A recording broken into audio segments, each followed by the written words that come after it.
Hey everyone, welcome into another episode of Titans Tube. You're wondering why I'm so happy when the Titans are sucking.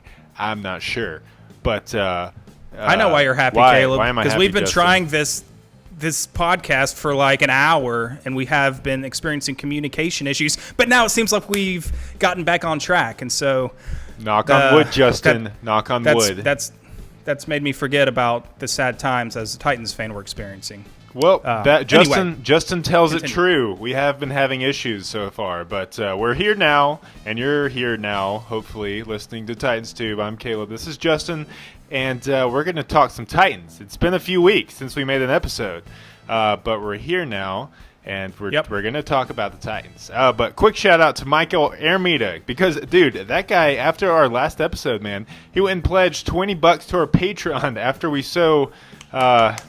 graciously or shamefully started asking you guys for money if we're going to keep the channel going, which why can't it be both? But Michael, man, you the dude, bro. You took Thank our sir. word to heart. Everyone follow the example that Michael Armida has set forth. He's a good man. Yes. If everyone just donated $20 to the channel on a monthly basis, man, who knows where we could go with this? You know, worldwide. Titans fandom in Antarctica. Man, we could spread the good news, the penguins, all the way to. Oh God, yeah, that's the ultimate dream of this channel. Yep, that's the goal that we set forth when we first started making videos. It was one of our top 3 goals. The first goal being put out a video about the Titans. The second goal being meet one of the Titans players. We have still yet to do that. And then third goal being take it worldwide down to Antarctica. So, yeah, we've reached at least 2 of the 3 goals. That's not bad. Not bad. Oh man, loving filling up the space with non-Titans talk. Woo! That's what we're best at. That's why you guys enjoy listening to us, right? Non-Titans talk. Who wants to hear us talk about the Titans' sad times nowadays? Nobody. So Justin, you went to the game, right? You went to the Carolina game. I was there in Carolina. Oh. I don't regret it at all. Not at all. What a great trip that was. But there was a good thing that came out of that trip, actually. I ran into a guy that's a fan of the show, and we talked a little bit after the game as we were leaving, and we happened to be sitting in the same section. I love it when it doesn't happen often, but that was like the first time it's happened in years probably, where someone said, "Hey, I recognize your stuff. I like you guys." And then that makes me feel good, and that makes me want to keep making videos. So shout out to WAFDog, @WAFDog on Twitter. WAFFDAWG. Want to give his Twitter handle a shout out. Give him a follow. Good Titans fan. Good guy. Happy to run into some fellow Titans fans out there. Wish it was under winning circumstances, but that's not what we got on Sunday, Caleb. It's not what we got at all. Nope, not even in the least bit, dude, because we lost, so it's the exact opposite of winning. So, yeah, not even close. Right. To winning. Right. And it's just one of those games that we kind of have to come to expect from this team. You never know when it's going to happen, but it happens. Talking about how we just come out not looking ready to play. We come out flat. We come out without executing anything right off the bat. We go down again at halftime without scoring a single point. What was it 17-0? Does my memory serve so. correctly? And how many times had Tanny been sacked? I don't know. Too many times probably. How many bad penalties did we have? Taylor Lewan. We had I did look at the stats. Sorry, Pete, this may not be a very thorough recap because I have not seen any highlights and really have kind of not listened to any discussion since I saw the game. It's not good for my health. Well, we're having discussion, so I'm just kind dude. Of going off memory. This is your discussion. You don't need highlights. Right. You just need your brain. Let's go.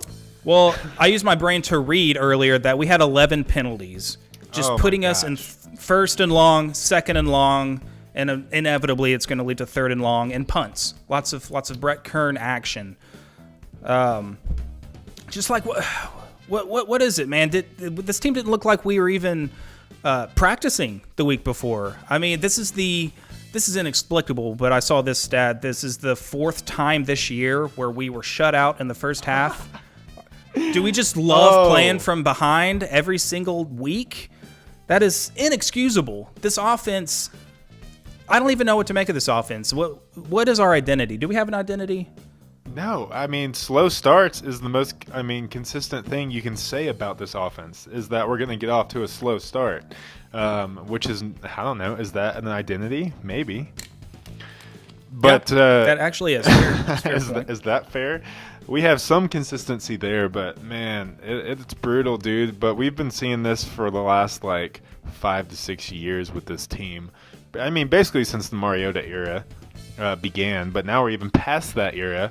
But still dealing with these just horrible halves of games. Yeah. Yeah. And I don't understand how this team, again, talking about the offense, how we kind of set a game plan into action from week to week. If you look at the stats, the analytics, it doesn't seem like our game plan reflects what we should be taking advantage of from the defense. It's like we don't know our own strengths, you know? Yeah. For instance, Tampa Bay last week has the #1 run defense in the NFL. We come into that game pounding Henry over and over again, up the middle, all the time. And, I mean, he was effective enough. He still had a decent game against him, I think. But then we look at this week, Carolina excels in the pass defense category and yards allowed per game. And in the weaker part of their defense, where it seems like offenses should be attacking, is the run defense. That was they're bottom 20, I think, in the NFL in rush defense. And Henry got, get this, 2 touches in the first half overall. I know a lot of that. How? I know a lot of that has to do with early penalties putting us in 3rd and long situations, 2nd and longs, so we're kind of forced to pass. But still, I saw more Dion Lewis this game than I have the entire season combined. We were just calling plays for him left and right. And what does he do? Drops the ball for no reason at all on a crucial turnover. I don't know. What is Dion Lewis bringing to this team, and why do we keep putting him in the game? Come on. Dion Lewis is a leader despite what production may say. Come on. We heard Vrabel say it himself. Who said that? Vrabel said that. Oh, yes. Vrabel. So obviously we're getting some kind of leadership out of Dion Lewis. No, I'm just kidding. I don't know, man. These are great questions. Great questions. Yeah, and I don't want to put it all on coaching, even though that's kind of the target that fans seem to be going at, because we saw some lack of execution in the players as well. A.J. Brown, you can't let the ball bounce off your hands like that, resulting in an interception. Who else dropped a pass? Jonnu Smith. These are plays that were there, but the players just didn't finish the play. And anytime there's a blown blocking assignment resulting in a sack, that you can't blame the coaches on that. You got to make your blocks. You got to execute the plays. I just think it was a failure from players and coaching in this game. There's blame to go everywhere. Everywhere. Yeah, man, there is. It's rough. It's rough out there. So now everyone who is hating on Mariota, what are you guys saying now? It looks like the team is the exact same team as it was when he was at the helm. And honestly, this week I've actually been talking to some people, and they've been asking me, what do I think about, Tannehill and Mariota? And I'm like, dude, you know what? Now I kind of wish that we would have just stuck with Mariota for the rest of the year. If the team is going to be the same, I still think our ceiling is higher with Mariota at the helm. I don't know. It's too late for that kind of argument, so maybe this is all just hypothetical. But at this point, it's damn, this team hasn't progressed any by going to Tannehill. Maybe our passing game looked good for the first game, but God, we still have the same problems. They're deeper than just a QB position. I tweeted a tweet saying that this team didn't need a QB change. It needs a change in coaching and philosophy and game planning and scheming, something to that effect. people that were saying we need another quarterback. Mariota isn't getting it done. We need a quarterback that can throw up 300 yards, that can move the ball through the air. Guess what? Ryan Tannehill is throwing for 300 yards, is moving the ball through the air. Yet we're still losing. We weren't even in this game, and Ryan Tannehill, he had 2 interceptions. One of them was AJ Brown's fault, and 1 touchdown. So there you go. There's a quarterback that's moving the ball, putting up passing numbers. He's been very efficient. He's got one of the highest completion percentages in the NFL, as a matter of fact. Yeah, we weren't even in this game. It didn't matter who the QB is and what kind of production he's putting up. It's like some kind of ingrained just flaw with this team.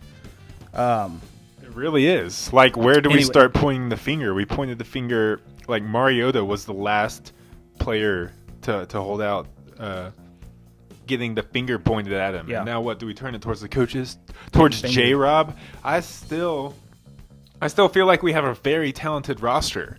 We're just not getting that kind of production out of our players for some reason, which lends me towards blaming the coach. Yeah.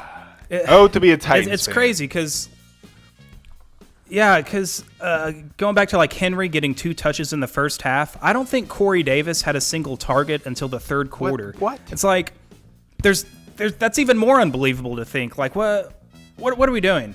And how do these numbers even exist in a game when you look at this roster and the talent on our team?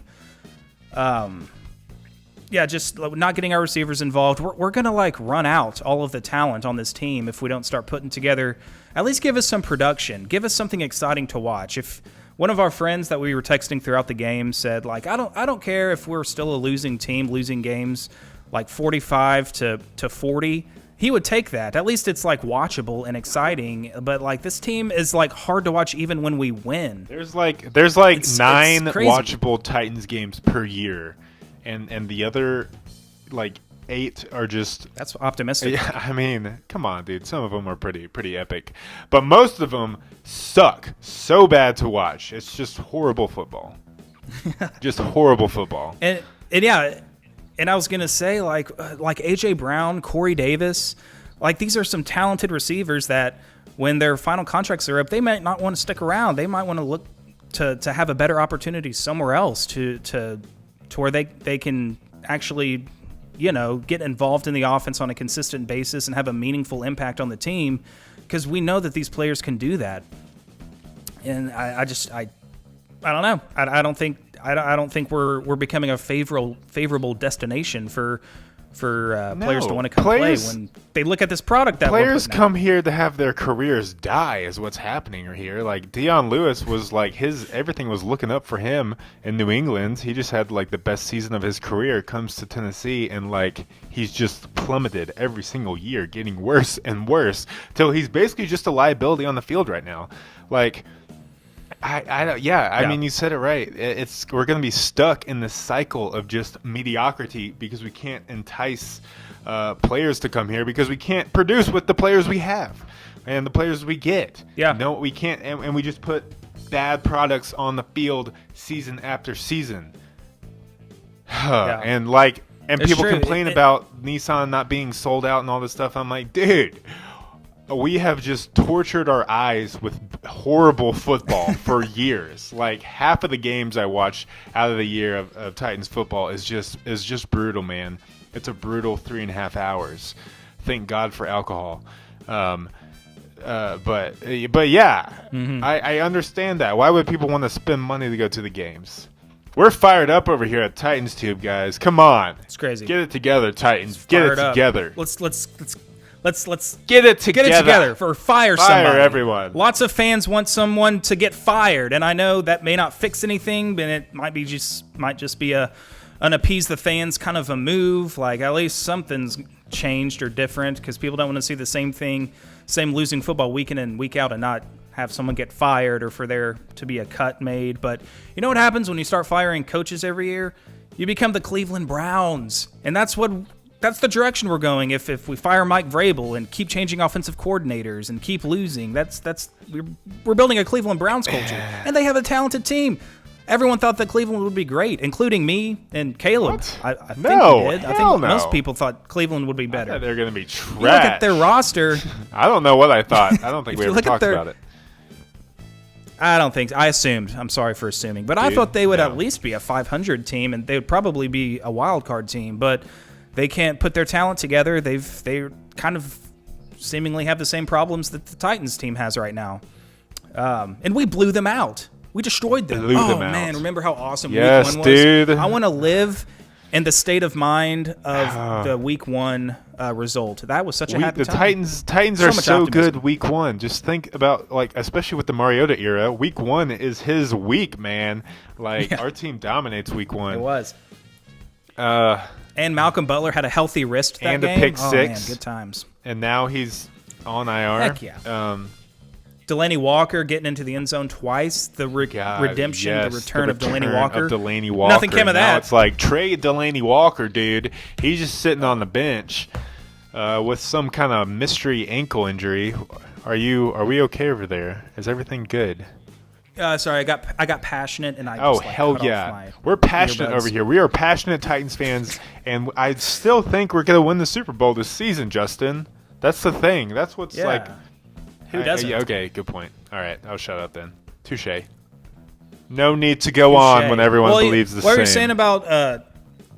saying about Delaney, I think he's close to coming back though, and I think he definitely plans to play again this year, probably after the bye week. So we'll see. We'll see how effective he is and how bummed he is on that. Okay, ankle. anyways, if we don't run the ball against Kansas City has like one of the worst run defenses in the league. Then our point will be proven accurate again that we don't know our own strengths. And so, Justin, I'm looking for us to come out passing on Sunday, dude, and Derrick Henry to get just another like 2 touches in the first half. Yeah. We're probably going to start Deion Lewis, start throwing passes to Tajay Sharp and Khalif Raymond. Not anything against those guys, but we've got. Actually, I'm glad Tajay Sharp is kind of involved. I think he's been undervalued and underrated when healthy. But He's got some still, good hands, dude. We have 3 He's got some receivers. good hands. Yeah.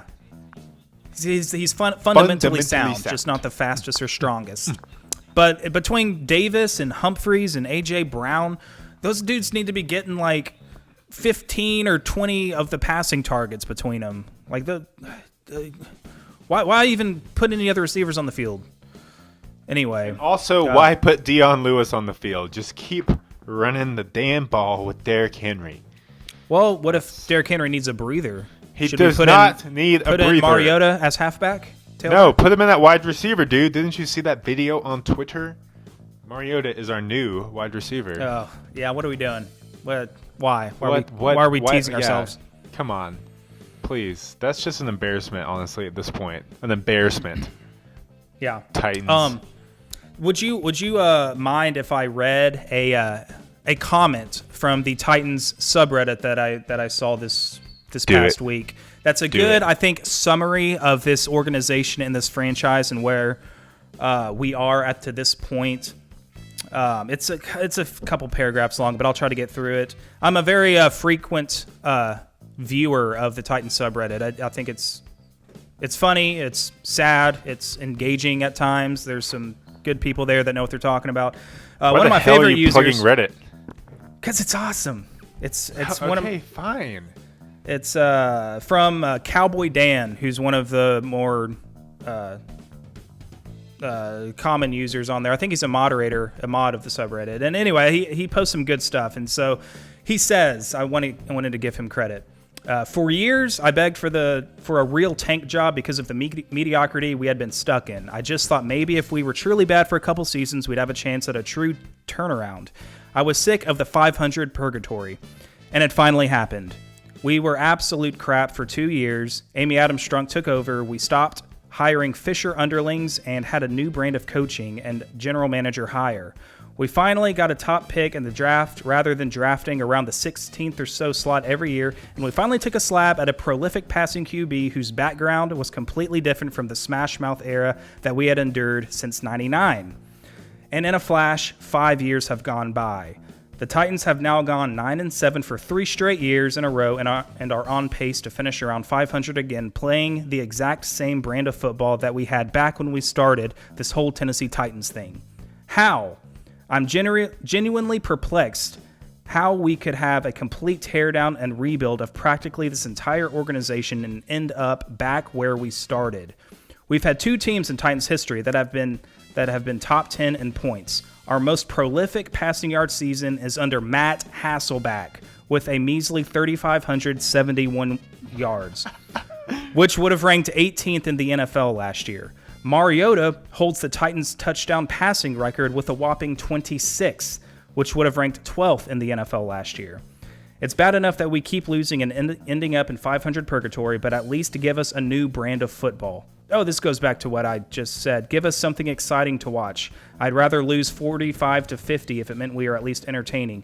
We really, really need a new era of Titans football for once and get some butts back into the seats. Hell Amen. yeah. Let's go, Amen. Cowboy Dan. Wait, what was his name? That was it, Cowboy Dan. Cowboy Dan, dude. He speaks I know truth. Cowboy Dan. He speaks Cowboy the Dan. truth. Cowboy Dan. Cowboy Dan. Lieutenant Dan. No, Cowboy Dan. Okay, dude, that was very truthful. 2 different Dans. He was speaking the truth to me. Yeah, like we need just a whole new identity and rebranding. We've always been this smash mouth team. Run the ball, be a physical, relentless team. Having a coach be a leader of men, being just tough and physical and relentless. Like, no, give us like a modern X's and O nerd brainiac offensive mind who may be a wimp and a coward and not a leader of men. But if he can make it happen on the field in the modern era because he's got the brains, then that's what we need. That's what this league has become. We need to throw the ball, and we have the weapons, I feel like, to throw the ball. The pass blocking from the O-line, yes, that does need to improve on the fundamental level there, but like we've got some key pieces here to change this culture and identity, but we're refusing to do it, and we're terrible at throwing the football and becoming a modern NFL team. Yep. That's well put. You know, I don't feel like I need to add anything onto that period or to this episode. I feel like that was well rounded and well said about where the Titans currently stand and where we view them at. Thank you to Cowboy Dan for pretty much running this episode then, by the way. Thank you. But yeah, like, I don't know, like anything else you want to say about the game itself? Just like sloppy, 11 penalties. I'm saying that's it. I'm wrapping 3 it turnovers. Up. That did it for me on this episode. That's fine. I think that would be a shorter than a usual episode. That's fine. Christian McCaffrey, what more can you say about the guy? We contained him as well as we could until he broke out for 58 yards and slid. He did the surf on Adoree Jackson. He just ran straight. He ran straight. He was like, he was like, man. We miss Jarrell Casey. Jarrell Casey. We do. He could have made a difference. So yeah, there we have it. We have the Chiefs next week. Will Patrick Mahomes play? And more importantly, will it matter? Probably, actually. I would way rather face Matt Moore. But really, I want to see. They're still winning. They just beat the Vikings. You know what? Another thing about this Titans brand of football is we typically make other teams play to our level when we play them. You know, a lot of the time. So, like, we can play a very exciting team, but it's going to be a super boring game. So, I would love to see Patrick Mahomes play and see if he can, like, break that out of that rut, that little Titans curse of just, like, the other team really sucking as well on offense. It's always just like a defensive struggle. No, it's really an offensive struggle for the Titans. But whatevs. So, yeah, I want to see some Mahomes out there, dude. I want to beat Pat Mahomes. That would be sweet. On our own. That would be the most typical Titans thing ever. We're going to lose to Kyle Allen. We'll lose to Josh Allen, Gardner Minshew. We beat all Patrick the greats, Mahomes, dude. You're toast. We beat all the greats. Titans. Hey, we have the Chiefs' number. I think we have Andy Reid's number too. I think we've won almost all of our games to Andy Reid coach teams back when he was with the Eagles, and we beat Kansas City like the last 2 or 3 times we've played them, which is saying a lot because they've been balling. They've been a premier AFC team for the past, the Andy Reid era at least. So we'll see. True that. All right. So things look up signing when the off. Titans face an elite team. You've had enough Titans talk. I don't blame you. All right, guys. Well, thanks for sticking with us. Stick with the Titans if you want. If you don't, I don't know if I can blame you. But we always bleed Titans blue here at Two-Tone Blue at Titans Tube. So we'll support them begrudgingly. Through thick and thin. I also sometimes when I cut myself, I bleed red. Oh. Well, then you bleed Kansas City Chief. And not like intentionally cut myself, accidentally cut myself, just to clarify. Oh. So you don't have a serious issue that we should address. I'm a Titans fan. That might need That addressing is. soon. Ha! Up top, guys. All right. All right. Boom. I'm out. All right, dude.